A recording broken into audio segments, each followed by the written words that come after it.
দর্শক আপনারা দেখতে পাচ্ছেন যে ইজতেমার ময়দানে আমরা আছি মেলগেট রেলগেটের কাছাকাছি। আর এখানে কিন্তু আপনারা দেখতে পাচ্ছেন যে পর্যাপ্ত পরিমাণের কাপড় বিক্রি করা হচ্ছে যেই প্রত্যেকটা কাপড় কিন্তু 150 টাকা, 100 টাকা, 120 টাকা সেম দামে কিন্তু বিক্রি করা হচ্ছে। দর্শক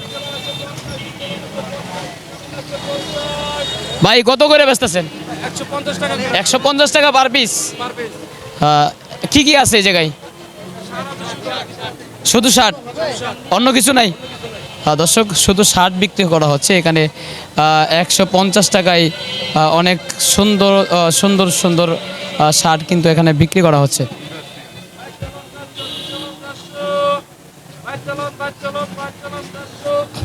চাচা কিনছেন? হ্যাঁ, দাম চাই কত? 150। 150 টাকা। দর্শক 150 টাকা করে বিক্রি করা হচ্ছে এই শার্টগুলো।